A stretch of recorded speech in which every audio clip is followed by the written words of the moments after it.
আসসালামু আলাইকুম রহমতুল্লাহ।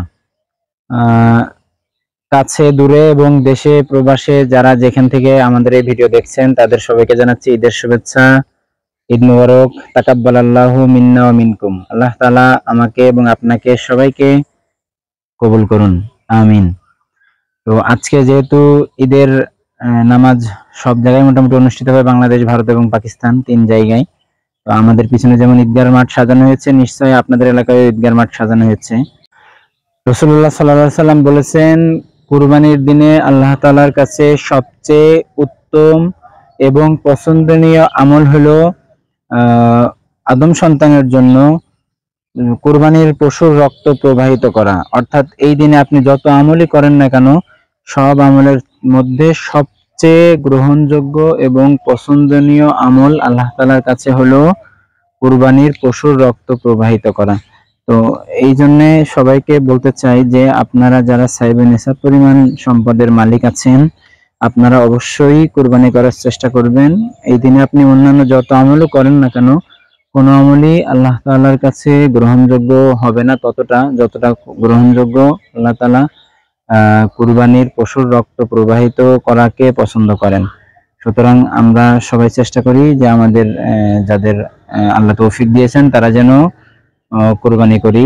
তো সবচেয়ে জরুরি যে কথাটা আপনাদের বলতে চাচ্ছিলাম সেটা হলো যে রাসূল সাল্লাল্লাহু আলাইহি সাল্লাম বলেছেন যে সামর্থ্যবান কোনো মানুষ যদি কুরবানি করার সামর্থ্য থাকার পরেও কুরবানি না করে, সেজন্য আমার ঈদগাহের আশেপাশে না আসে। যদিও হাদিসটি অনেক কঠিন, শুনতে অনেক কঠিন মনে হতে পারে, কিন্তু বাস্তবতার আলোকে চিন্তা ভাবনা করলে এই ঈদগাহে তাহলে আজকে লোকই হওয়ার কথা না। কারণ আমাদের সমাজে এরকম অগণিত পরিমাণ মানুষ আছে যারা সব সময়, অনেক সময়, যে কুরবানির সামর্থ্য থাকার পরেও কুরবানি করে না। তো সেই সব মানুষদের জন্য আসলে সমবেদনা ছাড়া আমাদের আর কি বা করার আছে। হয়তো আমরা তাদেরকে একটু সতর্কই করতে পারি। আশা করব যে আল্লাহ তাদেরকে সঠিক বুঝ দান করবেন এবং আমার এই ভিডিও যারা দেখছেন তারা নিশ্চয়ই বুঝতে পারবেন যে আমাদের যাদের কুরবানি ওয়াজিব আছে তাদের অবশ্যই কুরবানি করা উচিত। আমরা চেষ্টা করব অবশ্যই কুরবানি করতে। কারণ আপনি যদি কুরবানি না করেন তাহলে ঈদগাহে এসে আপনার কি লাভ? ঈদগাহে আসতে হবে যে আল্লাহ তাআলার একটা হুকুম পালন করার জন্য, রাসূল সাল্লাল্লাহু আলাইহি ওয়াসাল্লাম একটা সুন্নাহ পালন করার জন্য।